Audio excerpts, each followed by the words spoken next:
We want to cross live to what's happening right now in Westminster at the pro-Palestine and pro-Israel demonstrations.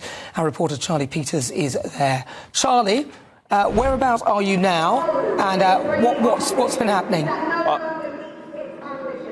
I'm just in front of Downing Street, where we've just seen a man arrested, taken away from the main demonstration behind me on Whitehall. This is the Al-Quds Day March on Whitehall. It has happened every year since 1979 around the world. We've just heard this speaker say that this year's event of Al-Quds Day is especially significant due to the ongoing Israel-Hamas war in Gaza and indeed across the Middle East as that conflict expands.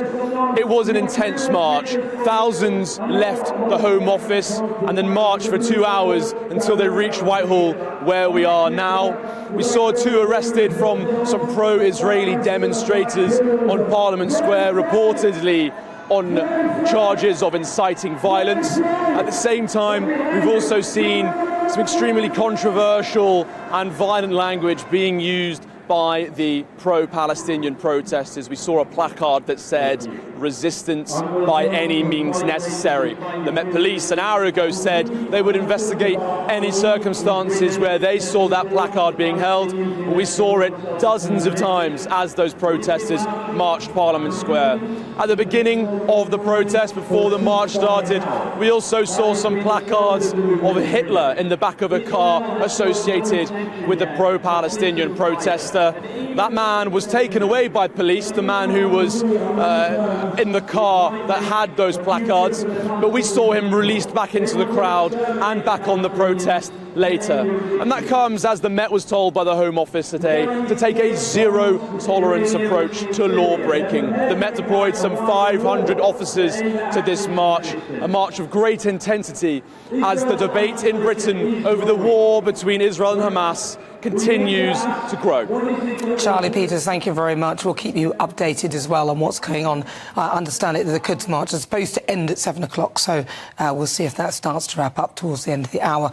But we're becoming quite used to these scenes. But the difference today, of course, is that there are pro-Israeli demonstrators too.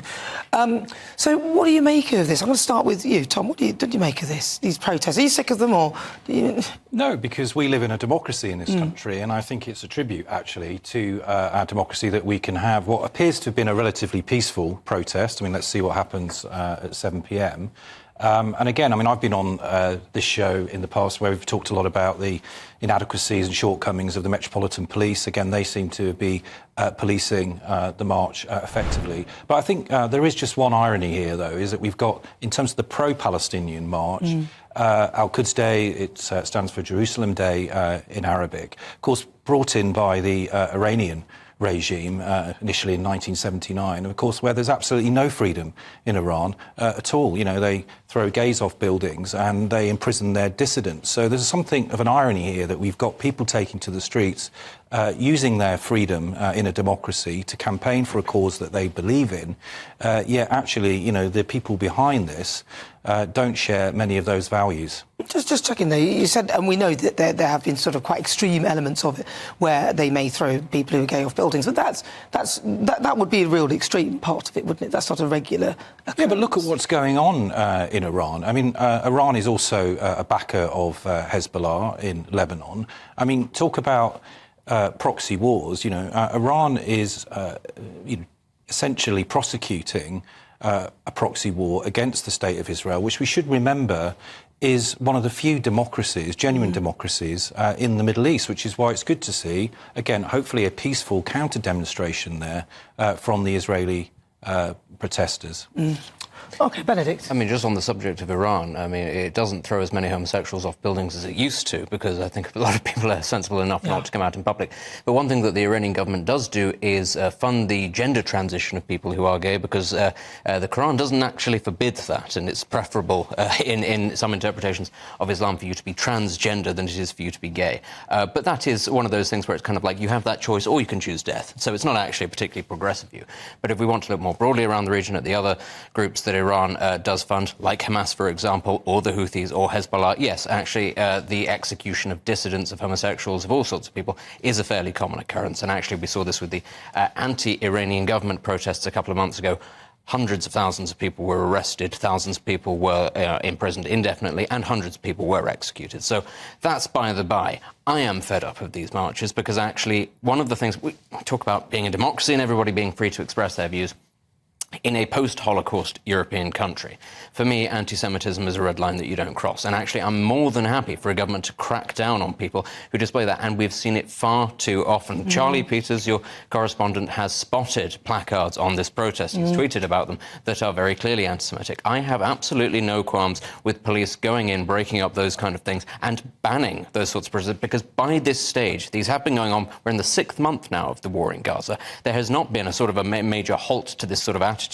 Anti-Semitism is rife on these marches in that it is far too frequent. So actually about now, I think, yes, is a time to say, look, if you think that you're going to be able to get away with this, as I say, in a post-Holocaust European country, no, it's a red line that we shouldn't tolerate. Very briefly, because I've got do you not think, though, banning marches, and these marches today are legally organised marches, as I say, predominantly they've gone off peacefully, and we should obviously emphasise that the vast majority of people on these marches are peaceful, law-abiding citizens. Yep. Why do we get into actually mirroring some of the authoritarian antics of the Middle East by banning these marches? Most countries ban marches, actually. It's, the United States is almost unique across the world for having its absolute stance on free speech, and even it bans marches. On this one issue, given the history of Europe and the history of the Middle East, if we're being completely honest here, the safety of this country's Jewish population, the most ingrained, best assimilated ethnic minority group in the history of this country, is, I think, a priority for any British government. So actually, if there is one thing that I'm prepared to ban, one issue of free speech, yes, anti-Semitism is absolutely Well, also, it's free speech within a democracy,